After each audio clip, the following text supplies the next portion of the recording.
An old face stalks Woodsboro, and now it's up to legacy characters as well as new characters to find out who's really behind the mask. Hello, I'm your host Shane, and welcome to Slash or Pass, where we tell you what horror movies you should watch and slash, or what horror movies you should pass and skip. And today we're going to be reviewing Scream 2022, or as it's known to some fans as Scream 5. Let's get right into it. Alright, as always, we are going to stay spoiler free for the first part of this video, and then during the second half it will be spoiler time.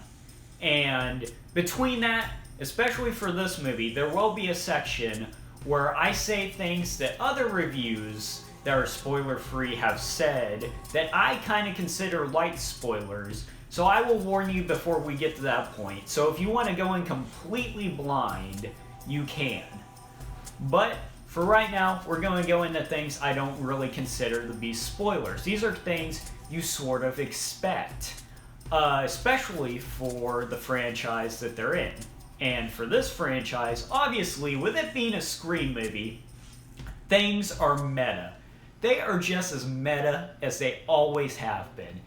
And for the most part, everything that is meta is handled really well. I actually had heard before, I forget how long it was, maybe right after the film was announced. I don't know if it was a rumor on the internet or if it was an idea they were considering and they didn't go through with. But I did hear that Scream was going to be played off as more a straight slasher film, with the reasoning being that, you know, the Scream is a meta franchise and you expect it to be meta, and because of that, it's not really meta anymore. So if you don't do that, then that's the only way you can subvert expectations. And that on its own is a meta idea. But an idea isn't exactly execution.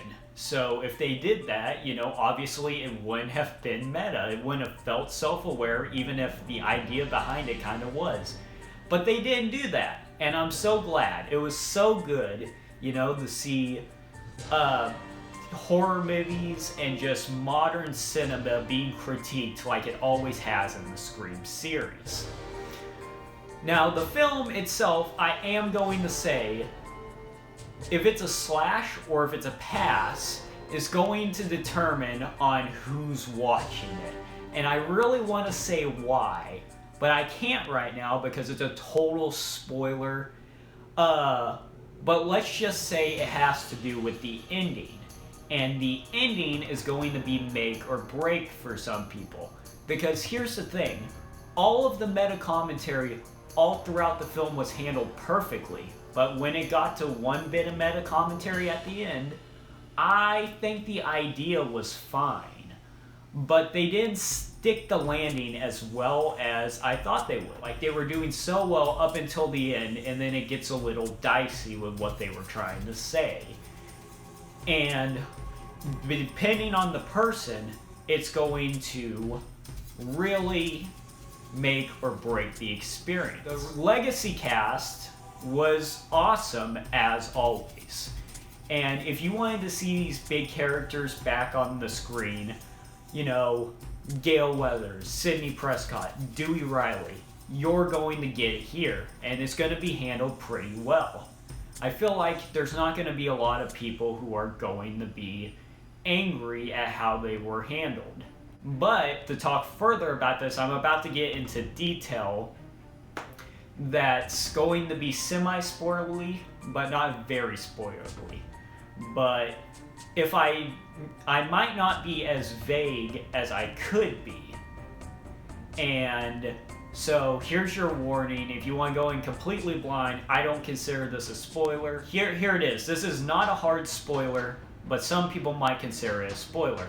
But this is one thing where it could determine on how well you actually like the film. Alright, 3, 2, 1. The legacy cast, for the most part, they're kind of sidelined. You know, as you would expect, it's a passing of the torch film. But because of that, people who came in expecting the legacy cast to steal the show might not get it. Now, that's something that's been said in spoiler-free reviews by other people, but since some people may consider it a spoiler, I just went ahead and gave you guys this warning. Now, this is the point where if you haven't seen the movie, you are going to want to click off of this video, because this is the point where I'm going to get into full spoilers, okay? So, you've been warned, we're about to go into spoilers. If you haven't seen the movie and you want to continue this video, just pause this video, exit out of it, go and watch the movie, and finish the video at a later time. So here's your last spoiler warning. We're going to get into spoilers in 3, 2, 1. Okay, so right at the very beginning of this film, we see that it's very meta, like the Scream movies are known to be. It plays out a lot like the first film, where you have a victim being stalked by Ghostface, and Ghostface calls on the phone. It's like, you can live, your friend can live, but you have to play my game. You have to answer questions about horror movies. But this time, the questions are about the Stab movies, and all the questions that are asked are actually Scream trivia questions. And that was really fun. But the main character, when asked if she likes scary movies, and this would be Tara, who I guess isn't the main character. Trailers made it look like she was the main character, but she isn't. But we'll get into that later. But she's asked, do you like, Stab? Do you like slasher films? And she's like, I'm more of an elevated horror person myself. And elevated horror, as explained in the film, is horror with some form of social commentary to it. Films like Get Out are known to be elevated horror. Which is weird because I feel like most horror movies, at least older ones, do say something about society, especially like Night of the Living Dead, one of the first horror films I ever saw, says a lot about humanity and how people act when the chips are down. But this actually plays into the ending. So she has to answer questions about the Stab movies, basically the Scream movies. And she manages to get the first question off the bat, the second one too. She has to Google the third question, and she goes to IMDb and actually finds out what the third question is. The fourth question she kind of gets right, and it's about who was the killer in Stab, or in this case, in our world, where the meta part comes in, who was the killer in Scream, and she says Billy Loomis, And he's like, nope, there was two killers. There was Billy and Stu. Those are the killers of Stab, and in real life, those are the killers in Scream. So she actually thinks at this point that her friend is on the chopping block, but what she learns is it's her. And Ghostface has a fun moment where he sorta, torments her using modern day technology.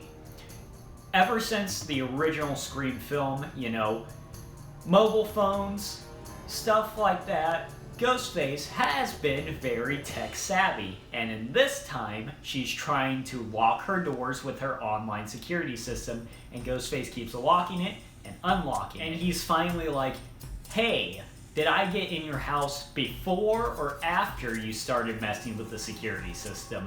And he stabs her multiple times, breaks her foot, but she survives. And after this point, we meet the real main character, Sam. And she is actually the daughter of Billy Loomis.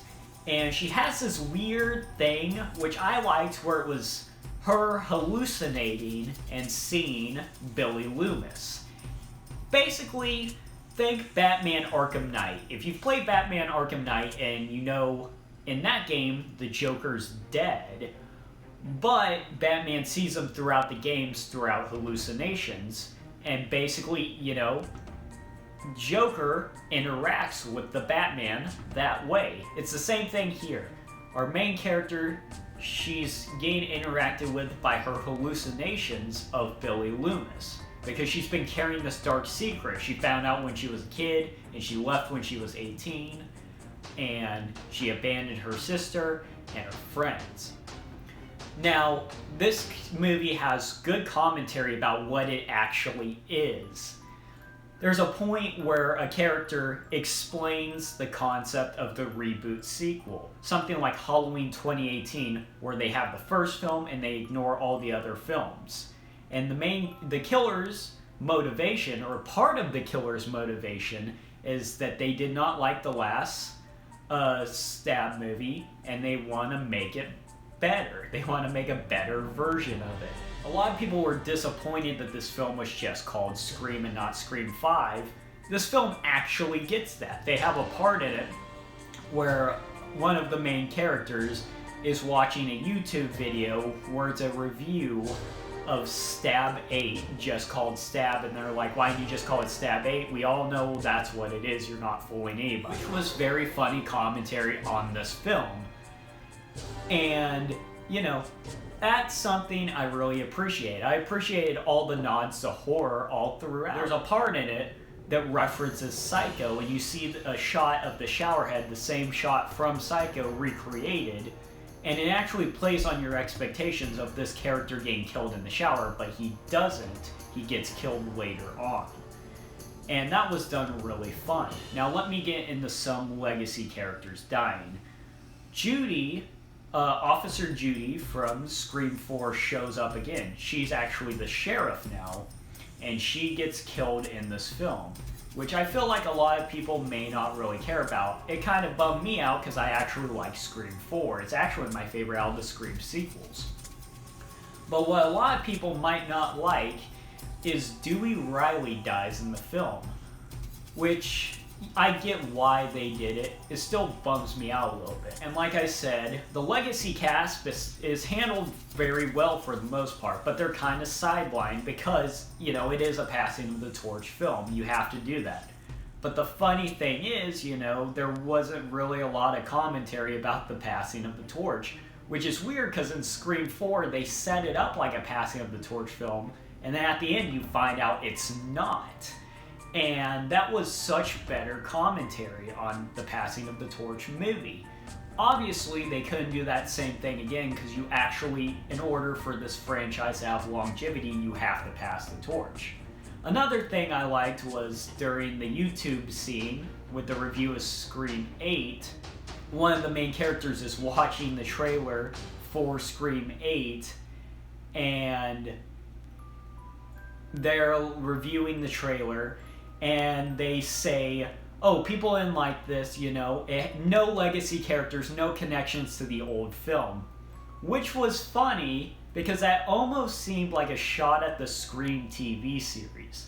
I actually did like the Scream TV series for the most part, but if that's what that was referencing, then, you know, good on you. That was a deep cut. Now, the ending, like I said, is where it gets dicey. Because it turns out the killers, their new motivations, is that they were fans of the original Stab movies, and they hated the last sequel, and they want to make their sequel. And it says a lot about toxic fandom.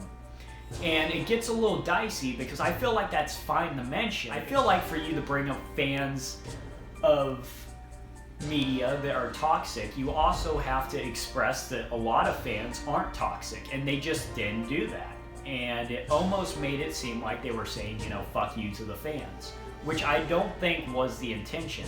But because of how they presented it, it almost seemed that way. And which is something that's bad in any fandom, but especially horror, you know, where we horror fans are some of the most passionate fans out there. I don't think that's any secret, and it almost seemed like you were saying, you know, horror fans are bad because it just showed, you know, toxic fandom at the end. It didn't show the positive too. And they had an easy out for that. They had a character who's a big fan of horror movies, and she gets incapacitated before the final showdown. And I feel like if she wasn't, and she helped defeat the toxic fans, and she said something at some point like, being a horror fan doesn't mean you're a psychopath, you people are just crazy. I feel like that would have been a lot better. But they didn't, and it makes the ending kind of dicey for me. And it almost makes it seem like a bad ending. And the ending itself, I don't think ruins the entire experience. So for me, it's a slash. But if an ending that isn't as good as it can be is the kind of thing that can ruin an entire film for you, it may be a pass. So for me, my official score is slash, but it may not be for you. So as always, tell me in the comments sections, did you think this was a slash or did you think this was a pass? And if you're going in the spoilers, please add a spoiler tag to your comment. As always, I'll see you guys later and stay scary.